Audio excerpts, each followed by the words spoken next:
नमस्कार भक्तजनों, कैसे हैं आप सब। आप सभी पर माता रानी की कृपा बनी रहे। चलिए आज सुनते हैं गर्ग संहिता का गोलोक खंड का 9वां अध्याय। 9वें अध्याय में है श्री गर्ग जी की आज्ञा से देवक का वसुदेव जी के साथ देवकी का विवाह करना, विदाई के समय आकाशवाणी सुनकर कंस का देवकी को मारने के लिए उद्यत होना और वसुदेव जी की शर्त पर उसे जीवित छोड़ना। आप सभी का मेरे चैनल में स्वागत है और चलिए आज सुनते हैं गर्ग संहिता का 9वां अध्याय। श्री नारद जी कहते हैं, राजन, एक समय की बात है, श्रेष्ठ मथुरापुरी के परम सुंदर राजभवन में गर्ग जी पधारे।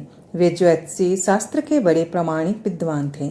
संपूर्ण श्रेष्ठ यादवों ने सूरसेन की इच्छा से उन्हें अपने पुरोहित तक पद पर प्रतिष्ठित किया था। मथुरा के उस राजभवन में सोने के किवाड़ लगे थे। उन किवाड़ों में हीरे भी जरे गए थे। राजद्वार पर बड़े बड़े गजराज झूमते थे। उनके मस्तक पर झुंड के झुंड घोड़े आते और उन हाथियों के बड़े बड़े कानों से आहत होकर गुंजारव करते हुए उड़ जाते थे। इस प्रकार वह राजद्वार उन भ्रमरों के नाद से कोलाहल पूर्ण हो रहा था। गजराजों के गंड स्थल से निर्झर की भांति झरते हुए मद की धारा से वह स्थान समावृत था। अनेक मंडप समूह उस राज मंदिर की शोभा बढ़ाते थे। बड़े बड़े उद्भट वीर कवच, धनुष, ढाल और तलवार धारण किए राजभवन की सुरक्षा में तत्पर थे। रथ, हाथी, घोड़े और पैदल उस चतुरंगनी सेना तथा मंडालिकों की मंडली द्वार भी इन राज मंदिर सुरक्षित था। मुनिवर गर्ग ने उस राजभवन में प्रवेश करके इंद्र के सदृश उत्तम और ऊंचे सिंहासन पर विराजमान राजा उग्रसेन को देखा। अक्रूर, देवक तथा कंस उनकी सेवा में खड़े थे। राजा चंद्रोवे से सुशोभित तथा उन पर चैवर डुलाए जा रहे थे। मुनि को उपस्थित देख राजा उग्रसेन सहसा सिंहासन से उठकर खड़े हो गए। उन्होंने अन्य यादवों के साथ उन्हें प्रणाम किया और सुभद्र पीठ पर बिठाकर उनकी सम्यक प्रकार से पूजा की। फिर स्तुति और परिक्रमा करके वे उनके सामने विनीत भाव से खड़े हो गए। गर्ग मुनि ने राजा को आशीर्वाद देकर समस्त राज परिवार का कुशल मंगल पूछा। फिर उन महामना महर्षि ने नीति वेता यदुश्रेष्ठ देवक से कहा। श्री गर्ग जी बोले, राजन, मैंने बहुत दिनों तक इधर उधर ढूंढा और सोचा विचारा है। मेरी दृष्टि में वसुदेव जी को छोड़कर भूमंडल के नरेशों में दूसरा कोई देवकी के योग्य वर नहीं है। इसीलिए नरदेव वसुदेव को ही वर बनाकर उन्हें अपनी पुत्री देवकी को सौंप दो और विधि पूर्वक दोनों का विवाह कर दो।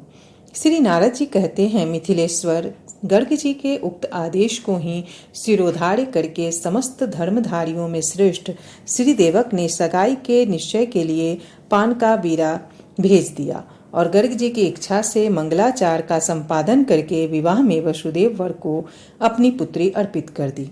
विवाह हो जाने पर विदाई के समय वसुदेव जी घोड़ों से सुशोभित अत्यंत सुंदर रथ पर सुवर्ण निर्मित एवं रत्नमय आभूषणों की शोभा से संपन्न नववधू देवकराज कन्या देवकी के साथ आरूढ़ हुए। वसुदेव जी के प्रति कंस का बहुत ही स्नेह और कृपा भाव था। वह अपनी बहन का अत्यंत प्रिय करने के लिए चतुरंगनी सेना के साथ आकर गण नोदत घोड़ों की बागडोर अपने हाथ में ले स्वयं रथ हाँकने लगा। उस समय देवक ने अपनी पुत्री के लिए उत्तम दहेज के रूप में 1000 दासियां, 10,000 हाथी, 10 लाख घोड़े, 1 लाख रथ और 2 लाख गौवें प्रदान की। उस विदा काल में भेरी, उत्तम मृदंग, गोमुख, धनुधड़ी, वीणा, ढोल और वेणु आदि वाद्यों का और साथ जाने वाले यादवों का महान कोलाहल हुआ। उस समय मंगल गीत गाए जा रहे थे और मंगल पाठ भी हो रहा था। उसी समय आकाशवाणी ने कंस को संबोधित करके कहा, अरे मूर्ख कंस, घोड़ों की बागडोर हाथ में लेकर जिसे रथ पर बिठाए लिए जा रहा है, इसी की 8वीं संतान अनायास ही तेरा वध कर डालेगी। तू इस बात को नहीं जानता। कंस सदा दुष्टों का ही साथ करता था। स्वभाव से भी वह अत्यंत दुष्ट था। लज्जा तो उसे छू नहीं गई थी। वह निर्दय होने के कारण बड़े भयंकर कर्म कर डालता था। उसने तीखी धार वाली तलवार हाथ में उठा ली, बहन के केस पकड़ लिए और उसे मारने का निश्चय कर लिया। उस समय बाजे वालों ने बाजे बंद कर दिए। जो आगे थे वे चकित होकर पीछे देखने लगे। सबके मुंह पर मुर्दनी छा गई। ऐसी स्थिति में सत्पुरुषों में श्रेष्ठ श्री वासुदेव जी ने कंस से कहा।